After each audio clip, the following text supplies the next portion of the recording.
What's up, guys? It's Dave from UltraMegaDeathRay.com, and it's finally here, the next Xbox.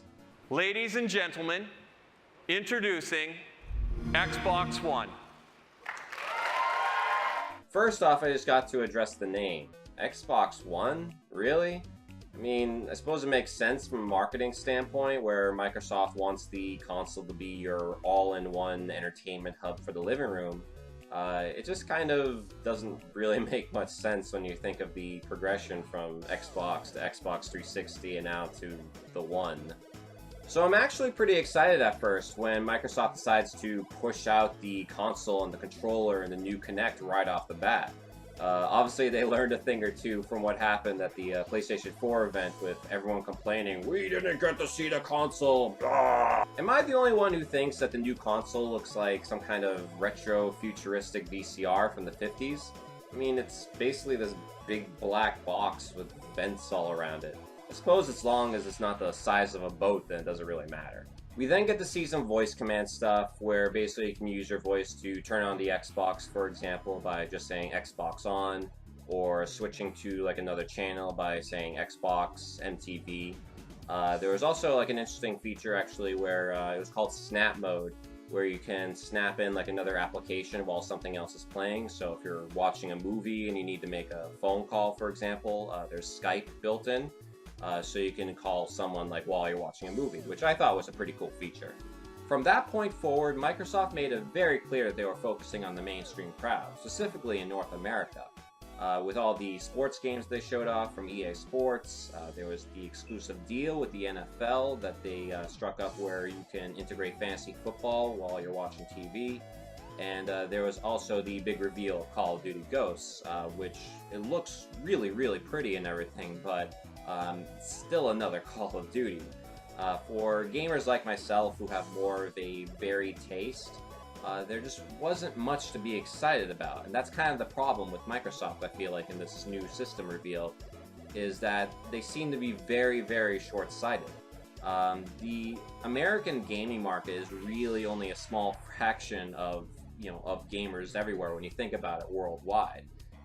It just seems like they're really not thinking in a big picture scale. I mean, sure, you had other games announced, like the racing game Forza Motorsport 5, as well as the new Remedy game Quantum Break, which I have to say from the trailer, it just didn't really give us too much aside from looking like it's borrowing a lot from the movie Chronicle, for any of you guys who have seen that.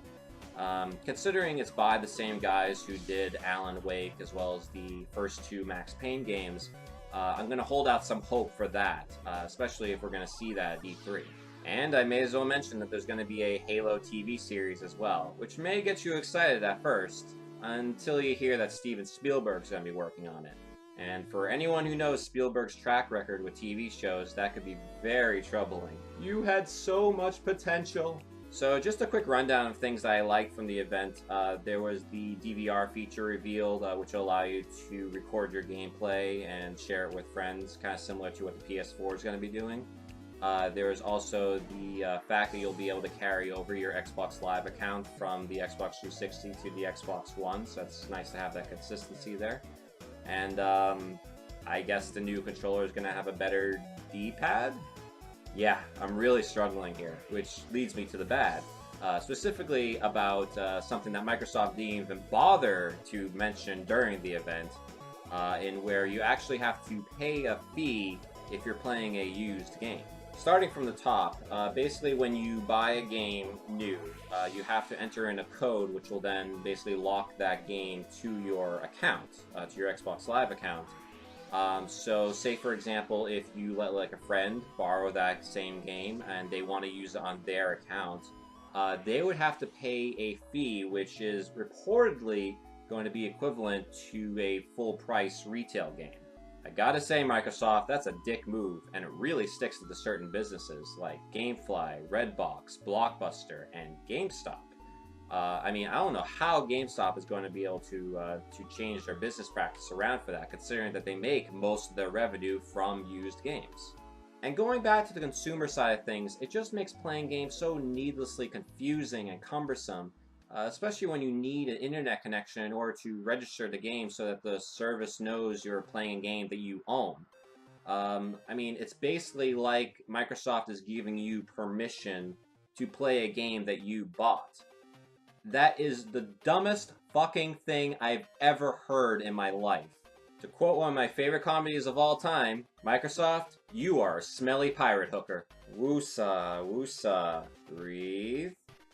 And if you would like to let me know what you think of the Xbox One event, please let me know in the comments below. Also, feel free to share the video, like, subscribe, all that fun stuff. And until next time, this is Dave from UltraMegaDeathRay.com. Catch you guys later.